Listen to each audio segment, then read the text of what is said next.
Hey everyone, welcome to class. So, I want you to think about something for a second. Have you ever considered how a deeply personal struggle might actually mirror a massive global historical event? Like, what does a young boy's fight for autonomy in 1990s Indiana actually have in common with the historical fight for indigenous Australian land rights? At first glance, literally nothing. But as we're going to see today, when we look a little closer at the underlying dynamics of power, control, and that core human desire for freedom, the parallels are absolutely staggering. So let's dive into this explainer. Today, we're going to analyze a profoundly personal memoir through the dialectical arc of psychological and philosophical frameworks.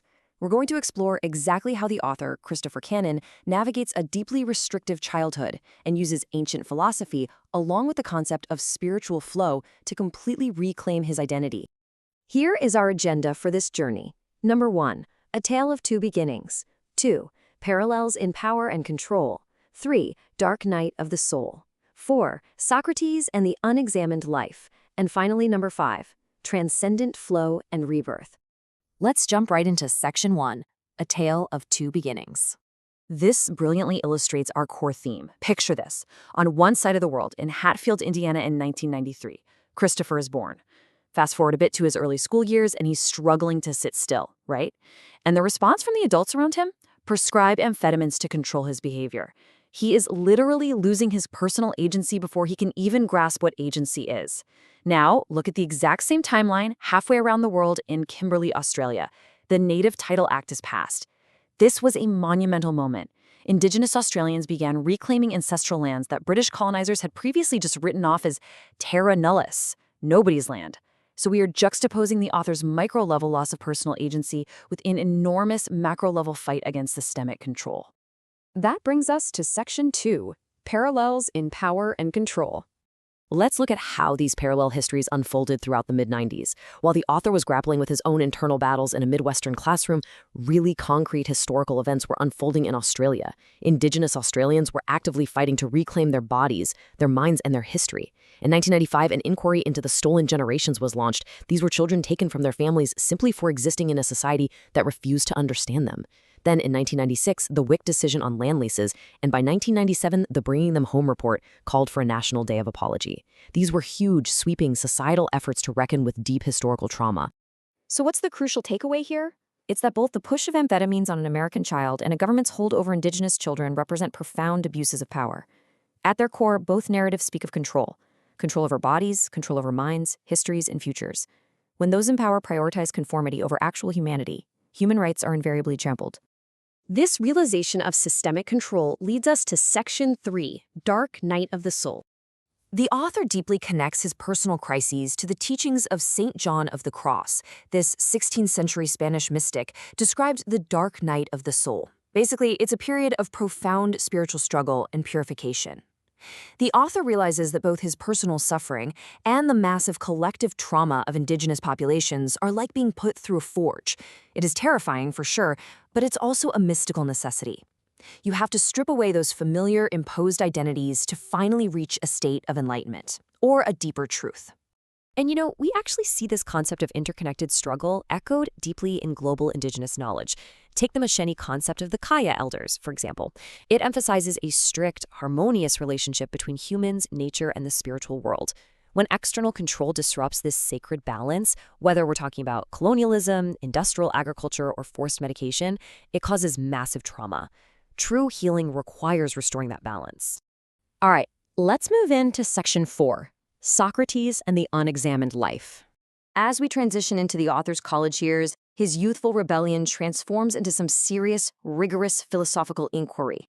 What's fascinating is how he used ancient wisdom to literally save himself. He's navigating this thick fog of college, dealing with the static of modern society, and the words of Socrates are just playing in his head like a broken record. The unexamined life is not worth living. He realized that to break free from the roles society handed him, he couldn't just accept things anymore. He had to question absolutely every belief he possessed. He didn't just study the Socratic method for a grade, he utilized it as a survival tool. Step 1, he used it to tear down all those prescribed notions of who he was supposed to be. Step 2, he turned Socratic dialogue into his own fierce internal monologue, burning away layers of societal pretense. And step 3, he started building a genuine, authentic truth right from the ashes. And he definitely didn't stop at Socrates.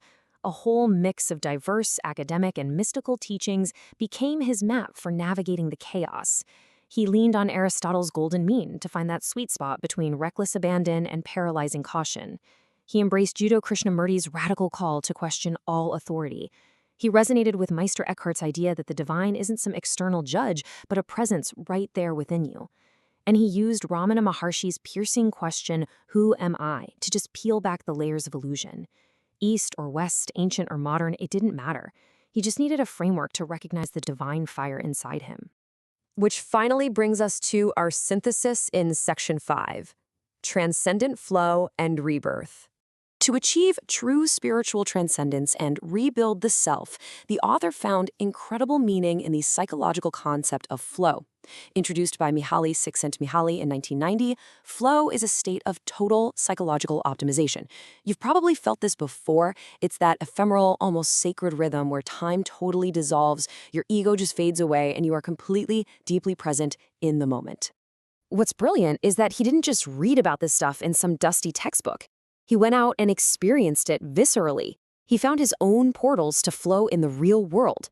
This looked like performing crazy BMX stunts with his friends at a spot they called the Devil's Backbone, or founding a college lacrosse team. It even included engaging in deeply immersive, creative gaming by playing Fable 2 at Fairfax Gardens. And look, finding spiritual enlightenment through an early 2000s Xbox game might not be exactly what Socrates had in mind, but for the author, it worked. These weren't just hobbies. They were literal acts of transcendence where he connected to something way bigger than himself. By tapping into flow, he beautifully mirrors the indigenous Andean concept of summa causae.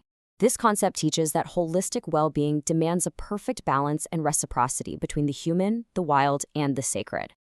By finding flow in his physical actions, the author proves that true liberation isn't found in trying to escape the world. It's actually found in an authentic, harmonious connection to the present moment. Ultimately, flow bridges the gap between the tangible and the transcendent. It's a powerful reminder that our actions, our art, and our creative pursuits are a way to communicate spiritual knowledge that has actually always been there, just waiting to be rediscovered. Flow offers a path back to ourselves, to each other, and to the fundamental truths that unite all of humanity, no matter where on the globe we're from. To wrap up this explainer, I want to leave you with a final Socratic challenge to examine in your own lives. Are you going to just accept the narratives, the roles, and the boundaries handed down to you by society?